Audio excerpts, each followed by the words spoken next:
नलोटीचा जावई साहेबांच्यावर हल्ला करणाऱ्या नलोटीचा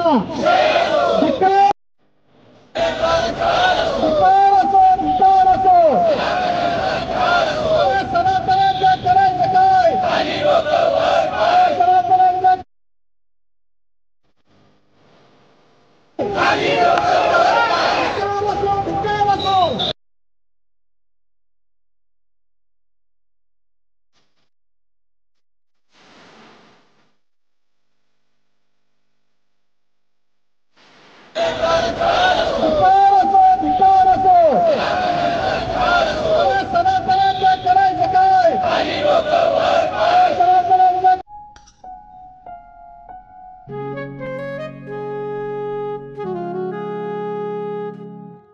बाबा आज येताना बासुंदी घेऊन या ना.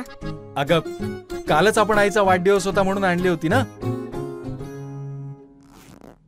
ऐकलं, गोकुळची बासुंदी पुन्हा खावीशी वाटतेय. खरं सांगू, मलाही खावीशी वाटतेय.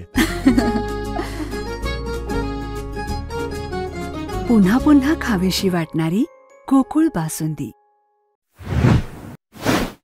भारताचे सरन्यायाधीश भूषण गवई यांच्यावर झालेल्या हल्ल्याच्या निषेधार्थ देशभरातून संताप व्यक्त होत आहे.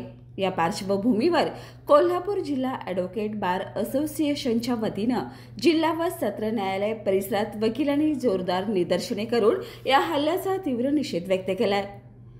कोल्हापूर जिल्हा बार असोसिएशनने विशेष सर्वसाधारण सभा आयोजित केली होती. या सभेमध्ये सर्वांनी घडलेल्या कृत्याचा निषेध करून 3 ठराव मंजूर केलेत. हल्ला करणाऱ्या प्रवृत्तीचा निषेध ठराव, सर्वोच्च न्यायालयाने या वकिलाविरुद्ध स्वतःहून कंटेप्ट ऑफ कोर्टची कारवाई करावी असा ठराव. कोल्हापूर हे पुरोगामी विचाराची नगरी आहे, तर या विचाराचं रक्षण करण्यासाठी ॲक्शन कमिटी नेमण्याचा ठराव झालेला आहे. या ॲक्शन कमिटीच्या अध्यक्षपदी निवृत्त न्यायमूर्ती तानाजी नलावडे यांची एकमताने नेमणूक करण्यात आली आहे. या घटनेच्या निषेधार्थ कोल्हापूर जिल्ह्यातील सगळे वकील पुढील 3 दिवस लाल फिती लावून काम करतील व आपला निषेध व्यक्त करतील.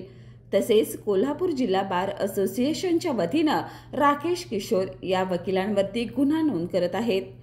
ही सभा झाल्यानंतर वकिलांनी न्यायालय परिसरात घोषणाबाजी करत धिक्कार असो या सनातनाचं काय करायचं अशा घोषणा देत आपला रोष व्यक्त केला. त्यांनी भूषण गवई यांच्यावर झालेल्या हल्ल्याची घटना ही पूर्णपणे निंदनीय असून न्यायव्यवस्थेवर हल्ला करण्याचा हा प्रयत्न असल्याचं सांगितलंय. दिल्लीमध्ये सर्वोच्च न्यायालयामध्ये भारताचे सरन्यायाधीश माननीय नामदार भूषण गवई साहेब यांच्यावर हल्ला करण्याचा प्रयत्न केला आणि हल्ला करणारा जो विकृत मनोवृत्तीचा वकील राकेश किशोर यांना हल्ला करताना सनातन संस्कृतीचं संरक्षण करण्यासाठी किंवा सनातन संस्कृतीचा अपमान करणाऱ्या अशा प्रकारच्या घोषणा दिलेल्या होत्या. या सर्व प्रकाराचा निषेध करण्यासाठी आज कोल्हापूर जिल्हा बार असोसिएशननं विशेष सर्वसाधारण सभा बोलवलेली होती. या विशेष सर्वसाधारण सभेमध्ये बहुतांश म्हणजे सर्वच वक्त्यांनी ह्या प्रवृत्तीचा निषेध व्यक्त केलेला आहे आणि त्यामध्ये पहिले 3 ठराव जे झालेले आहेत तो सनातन या भूषण गवई साहेबांच्यावर जो हल्ला करणारा व्यक्ती किंवा प्रवृत्ती आहे त्या प्रवृत्तीचा निषेध करणारा ठराव झालेला आहे. त्यानंतर सर्वोच्च न्यायालयामध्ये घडलेल्या या घटनेबाबत सर्वोच्च न्यायालयाने माननीय नामदार सर्वोच्च न्यायालयाने स्वतःहून कंटेम्प्ट ऑफ कोर्टची ॲक्शन या वकिलाविरुद्ध करावी अशा प्रकारचा ठराव करून तो सर्वोच्च न्यायालयाला पाठवण्यात येणार आहे. त्याचबरोबर ज्या पद्धतीच्या घोषणा त्या राकेश किशोरनी दिल्या की सनातन संस्कृतीचा अपमान सहन करणार नाही अशा पद्धतीच्या घोषणा देऊन त्यांनी हल्ला करण्याचा प्रयत्न केल्यामुळे या सनातन विचारसरणीचा या बार असोसिएशनच्या सभेमध्ये निषेध व्यक्त करण्यात आलेला आहे. आणि एकंदरीत बघितलं तर एक कोल्हापूर जिल्हा किंवा कोल्हापूर करवीर नगरी ही राजर्षी शाहू छत्रपती महाराजांची नगरी म्हणून ओळखली जाते आणि पुरोगामी विचारांचा वारसा सांगणारी ही जी काही नगरी आहे या नगरीमधून पुरोगामी विचारांचं रक्षण करण्यासाठी यापुढं एक ॲक्शन कमिटी नेमण्याची ठरलेली आहे.